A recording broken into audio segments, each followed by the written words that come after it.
Carole Middleton just opened up exclusively to The Telegraph in the UK in her first ever interview to celebrate the 30th anniversary. Carole Middleton didn't just walk away from the palace. She crushed Queen Camilla's heart with one silent move that made her cry. For years, Carole stayed quiet while they pushed her out.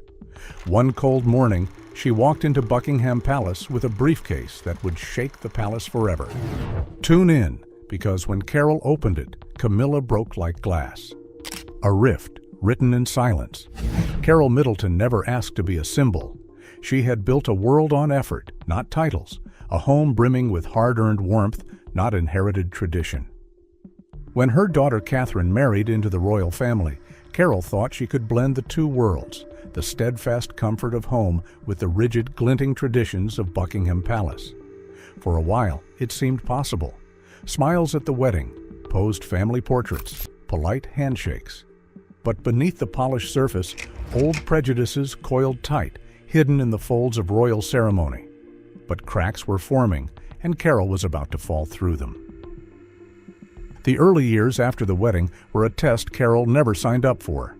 At first, it was subtle, invitations phrased with a hint of obligation, formalities that veiled quiet slights. The occasional sideways glance from courtiers who saw lineage as a weapon, and her as an uninvited guest. Carole brushed it off. She was no stranger to hard rooms and harder people.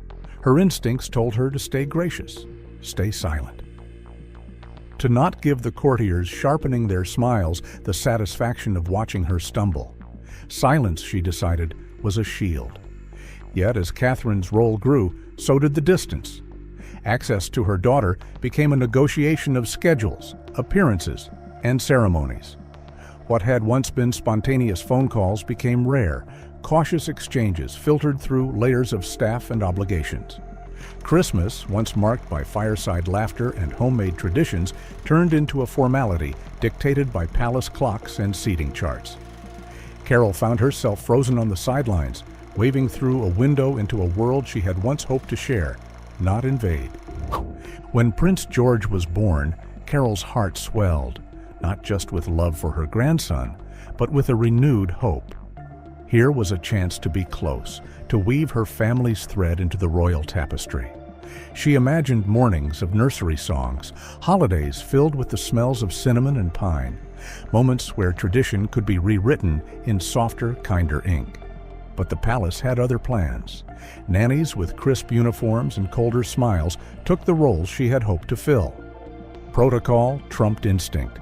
Rules triumphed over family. Even gestures of help were met with polite resistance, the kind that sounds like a compliment but lands like a door closing in your face. Carole was learning the hard way. Inside the palace, love came with an appointment and a security check. Access to her own family was no longer a matter of affection. It was a matter of permission.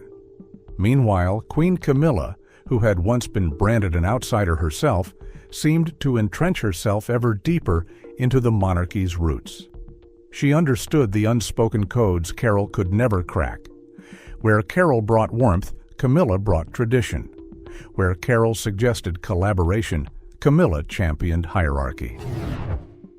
Camilla's presence was a quiet reinforcement of the old ways, a reminder that acceptance in the royal family came not through love, but through assimilation.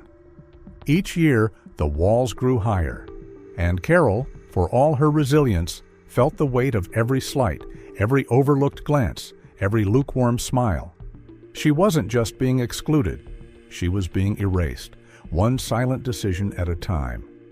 Family milestones passed with little more than obligatory announcements. Private celebrations were replaced with public statements. Where there had once been warmth, there was now formality, as brittle and cold as the gilded frames hanging in palace halls. Still, she did not retaliate. Carole Middleton chose a weapon far sharper than anger. She chose memory. She remembered every missed holiday, every sudden change of plans, every polite brush-off disguised as scheduling conflicts. She remembered the tightening noose of formality that turned her into a stranger in the lives of her own grandchildren. She remembered standing at the threshold of a room, her welcome uncertain, her purpose reduced to a decorative role. And slowly, steadily, she crafted a plan not of revenge, but of reclamation. No one inside the palace saw it coming. No one thought that the woman they dismissed as common could wield patience like a sword. They had mistaken her silence for submission. They had forgotten that endurance, too, is a form of power. As the years wore on, her absence became a presence in itself. Events she once attended were marked by her conspicuous non-appearance. Christmas cards carried no whispered gossip of her whereabouts. Palace insiders whispered that something was shifting, but few dared to name it. Invitations began to feel hollow without her. Photographs looked stiff and staged, as if some vital thread had been pulled from the weave and left everything subtly unraveling. Meanwhile, Catherine moved with increasing grace between the two worlds, bearing the invisible wounds of a daughter torn between duty and devotion. Her smiles in public never faltered, but those closest to her began to notice the strain behind her eyes, the weight of trying to keep two halves of her world from breaking apart completely. She learned to carry two lives within her, the dutiful princess the world saw, and the daughter silently mourning the growing chasm between her past and her present. And Carole watched and remembered. Behind palace gates, where every nod was calculated and every glance weaponized, Carole Middleton's silence began to echo louder than any scandal could have. Her absence spoke of wounds too deep for public repair, of a bridge quietly, painfully burned, not with fire, but with frost. And that moment was coming, faster than anyone inside Buckingham Palace could have predicted. The decision that changed everything. It was not an announcement. It was not a scandal flashing across tabloids. It was something far quieter and far more dangerous. Carole Middleton made a decision that would alter the balance of invisible power around Buckingham Palace without a single headline to trumpet its arrival. She would no longer wait for the palace to make room for her. She would create her own space, away from the marble coldness and velvet lies, away from titles that cut deeper than any crown ever could. She would abandon the silent war she had been forced to fight with a battlefield tilted forever against her favor. By the time Princess Charlotte was christened, the shift was already beginning. Carole planned a small private gathering, something intimate and tender, rooted in family, not spectacle. She imagined laughter around the table, a simple joy of shared humanity outside the weight of gold carriages and royal decrees. But even that was quietly seized. Camilla's office intervened, rearranging, overriding, repackaging what was supposed to be a simple moment of joy into another stage-managed event for public consumption. Carole did not argue. She did not protest. She simply stepped back. One step, then another. The retreat was almost invisible at first. Fewer appearances, shorter stays, smiles that no longer reached her eyes. Carefully timed exits from gatherings before the cameras were ready to capture them. The palace brushed it off as adjustments and scheduling demands, but insiders saw it.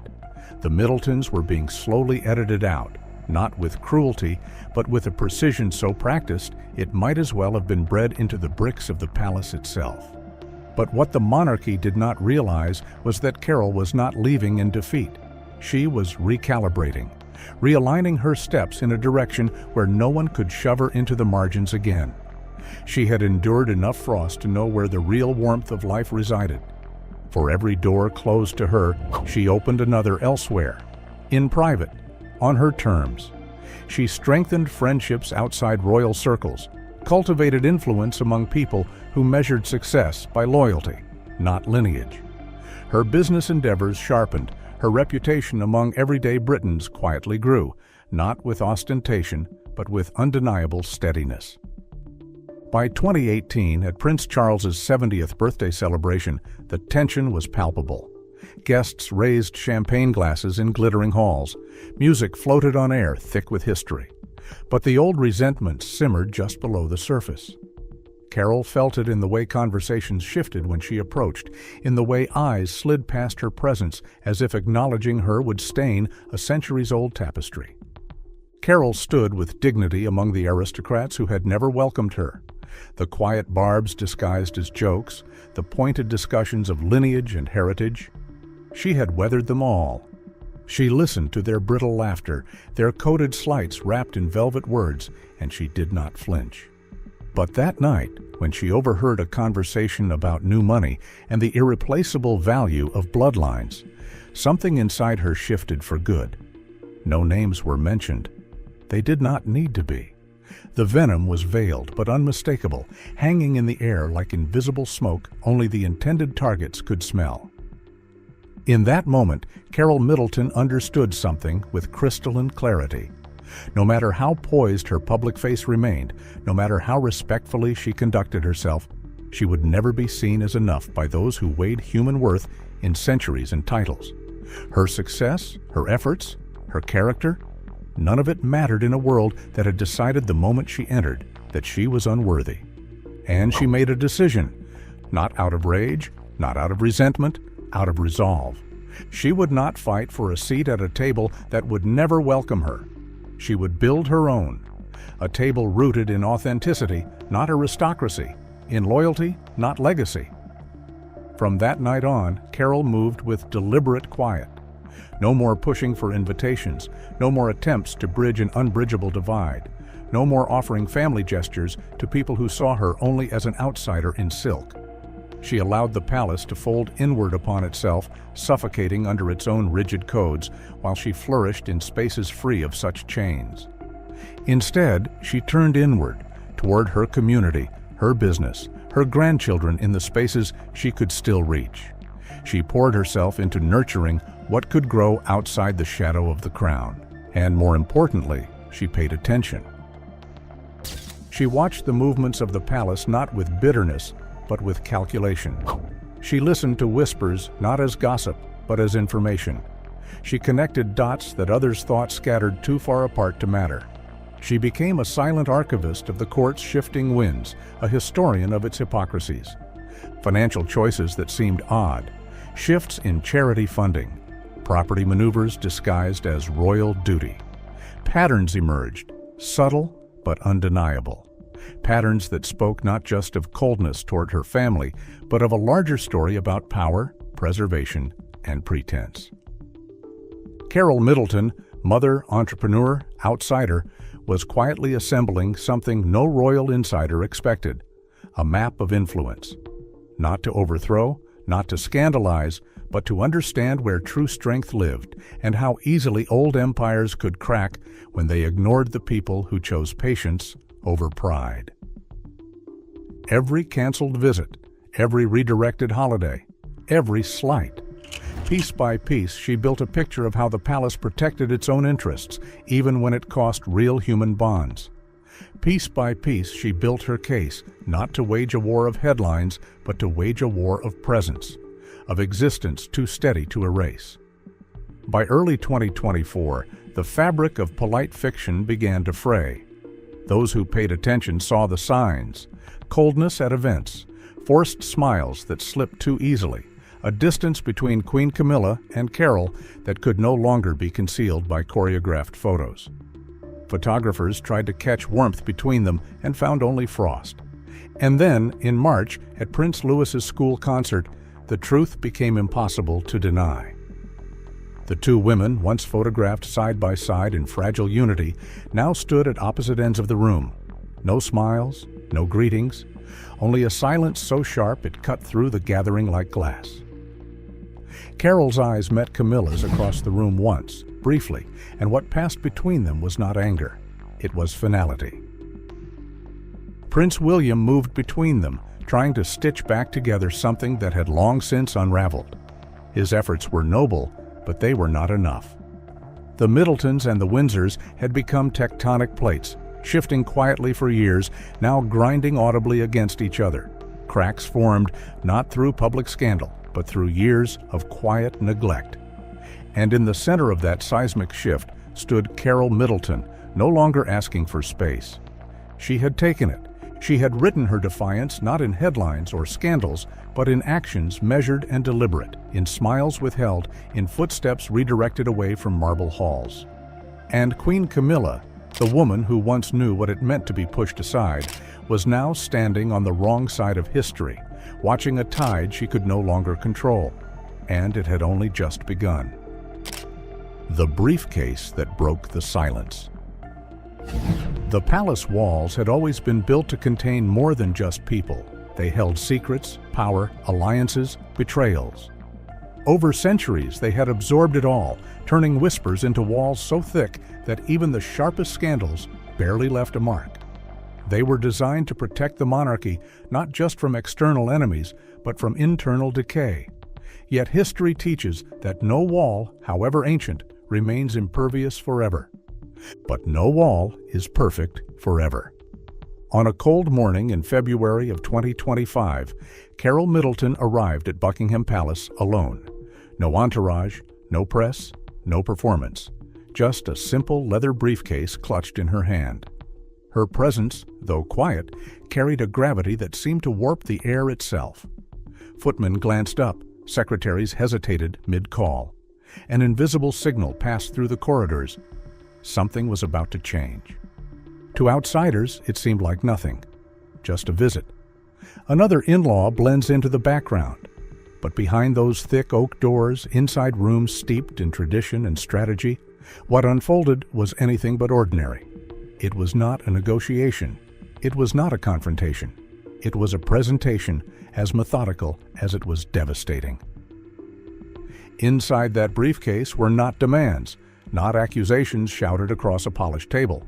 Inside were records, meticulous, cold, relentless, sheets of transactions, timelines of financial decisions, correspondences tucked between formal invitations and ceremonial budgets. Threads that, when pulled together, revealed uncomfortable truths hidden in plain sight. Financial trails that twisted in uncomfortable directions. Decisions made under the guise of ceremony that bled into personal luxuries.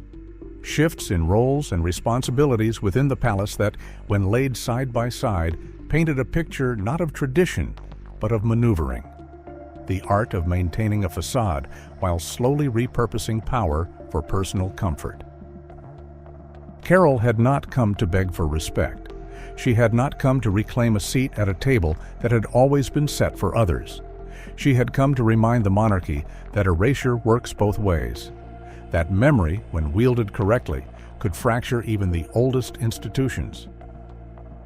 Sources close to the palace whispered about what happened behind those doors. How Queen Camilla, usually composed, always calculating, paled as she sifted through document after document. How silence thickened until it became unbearable. How tears, real and raw, welled in her eyes, not from anger, but from fear. Fear not of scandal, but of exposure. Fear of what would happen if even a sliver of those records slipped into the public eye. For the first time, Camilla faced something she could not charm, silence, or outmaneuver. A reckoning brought not by protesters or politicians, but by a woman they had underestimated from the start. A woman whose greatest weapon was her refusal to forget. The palace responded the way ancient institutions always do when faced with a threat too real to ignore. First, denial. Meetings rescheduled. Appointments canceled. A desperate attempt to pretend the ground had not shifted beneath them. Then, silence. No public statements. No leaks. Just an eerie quiet that spread through Buckingham Palace like a fog. Staff who once bustled now moved with hushed urgency. Advisors who once laughed freely now checked hallways before speaking. But silence does not erase damage. It only delays the fallout. Queen Camilla vanished from public view for 10 days after that meeting. No public appearances, no public explanations. Only carefully worded scheduling conflicts and a conspicuous absence from events she would normally dominate with smiles and small talk. Official photographs recycled old images to mask the vacuum her disappearance created. When she finally re-emerged for Commonwealth Day on March 11th, the change was unmistakable. She was still polished, still regal, but something inside her had splintered. The confidence that once flowed effortlessly now faltered at the edges. Body language experts studying the footage noted the small tells: the tighter shoulders, the briefer engagements, the way she avoided eye contact for longer than protocol allowed. Smiles that seemed stitched on with threads of anxiety rather than ease. The ripple of unease was not lost on those watching from the shadows of power. Meanwhile, inside the palace, the air had shifted. Staff whispered instead of spoke. Advisors moved with a new caution. Meetings that once hummed with casual certainty now pulsed with unease. The confidence that had shielded the palace for decades cracked, and the cracks widened with every passing day. Carole Middleton did not say a word to the press. She did not need to. Her silence was louder than any tabloid headline could have been. She moved through her days with the serene certainty of someone who had already altered the battlefield without ever raising her voice. Royal insiders speculated endlessly about the contents of the documents she had brought. Whispers of offshore accounts, shell companies, subtle financial entanglements justified under the sprawling banner of royal tradition. Nothing confirmed, nothing denied. And that uncertainty was a cancer to a monarchy that survived on control. A monarchy built not just on bloodlines, but on the perception of unshakable legitimacy. Behind closed doors, even Prince William, known for his steadiness, his quiet strength, began moving differently. Consulting old advisors who once served Princess Diana. Reaching out to voices long buried under layers of protocol. Reading reports with sharper eyes. Trusting fewer people. Preparing not for war, but for survival in a court where loyalty was as fragile as glass. It was not a rebellion, it was preparation. Because if Carole Middleton had exposed even a fraction of what she carried in that briefcase, the very fabric of royal stability could be questioned. Not through revolution, not through scandal, through erosion, slow and lethal, like the patient tide against an ancient cliff. The monarchy was built to withstand scandal, to survive betrayals, affairs, even wars, but it was never built to survive the slow erosion of legitimacy, the quiet undermining of the story it told about itself, that it was above petty human frailties, that its traditions were pure, its motives selfless. And that was what Carole Middleton had set in motion, not with a speech, not with a scandal, but with a simple choice: to remember everything, to document everything, and when the time was right, to remind those who had dismissed her exactly who she was: a mother, a builder, a woman who refused to be erased.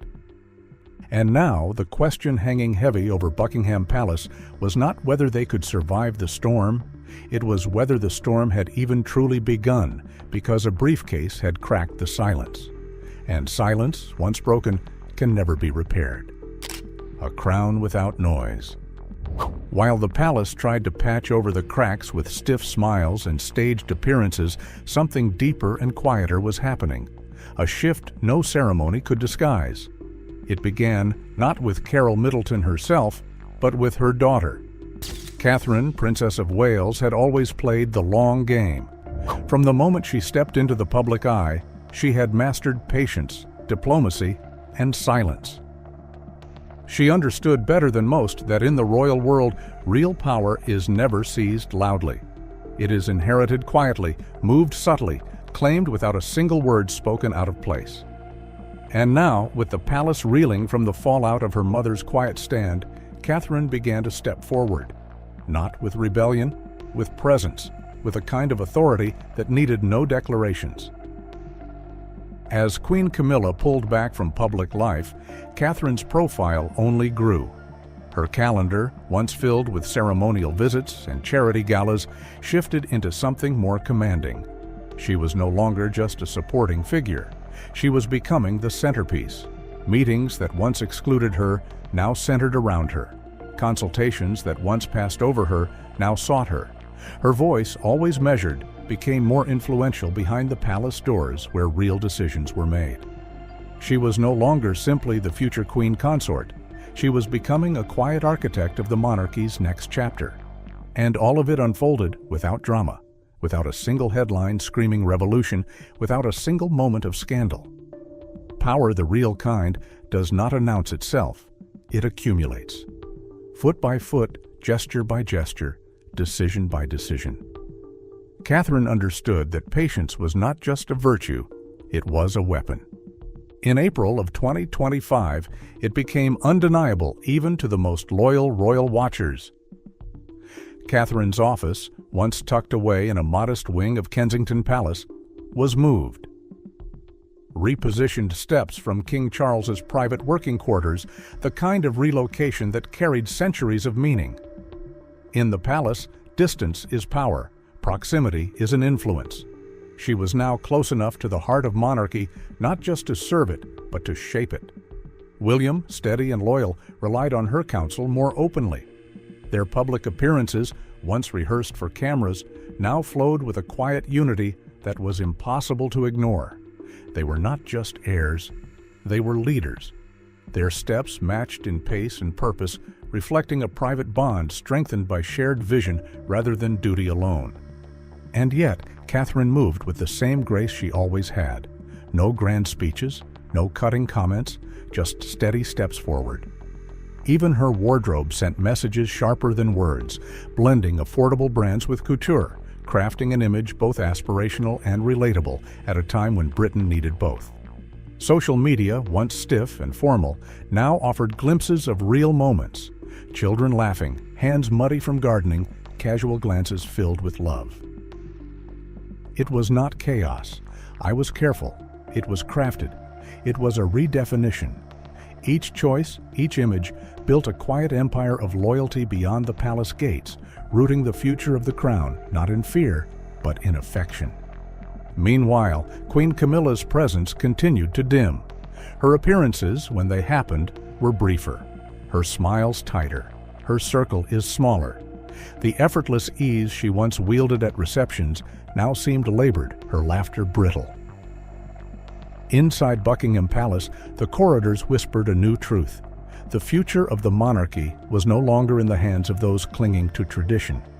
It belonged to those who could bridge tradition with humanity. And no one was doing that more gracefully than Catherine. The courtiers, once dismissive, now adjusted their paths in the hallways, instinctively attuned to the new center of gravity. Behind the scenes, Carole Middleton remained silent. No interviews, no leaks, no dramatic declarations. She had no need to speak. She had already acted. Her legacy would not be written by those who tried to erase her. It would be written by the daughter she raised, the family she built, and the quiet storm she unleashed when she chose not to be erased. The monarchy would endure. It always had. But it would endure differently now, with roots deeper than titles, reaching into the public's need for authenticity over aristocracy. The old ways, guarded by bloodlines and whispered judgments, had been pierced, and in their place grew something slower, quieter, but infinitely more powerful. A future crafted not by privilege, but by patience. The crown was shifting, not falling, not shattering, shifting from cold tradition to warm strength, from entitlement to empathy, from control to collaboration. Catherine was not dismantling the monarchy, she was planting it anew in soil made richer by quiet struggle and silent victories. At the center of that shift stood two women who had never shouted, never demanded, never played the victim. Carole and Catherine, a mother and daughter who chose resilience over resentment, strategy over scandal, love over legacy. They did not seek to destroy. They sought to transform. The palace might not crumble. It might not collapse. But it would change. It already has, in ways no official decree could reverse. Because sometimes the most powerful revolutions do not come with noise. They come with silence so complete, it rewrites history. And behind every carefully staged royal smile, from now on, there would be the quiet echo of the day Carole Middleton walked into Buckingham Palace with a briefcase and a memory full of everything they thought she would forget.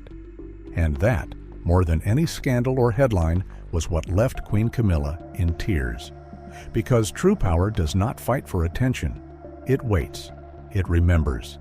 It watches history turn, quietly, until the moment arrives to change everything. The royal world may never look the same again. Quiet choices reshaped a crown built on silence. What do you think will happen next? Leave a comment, like, and subscribe for more.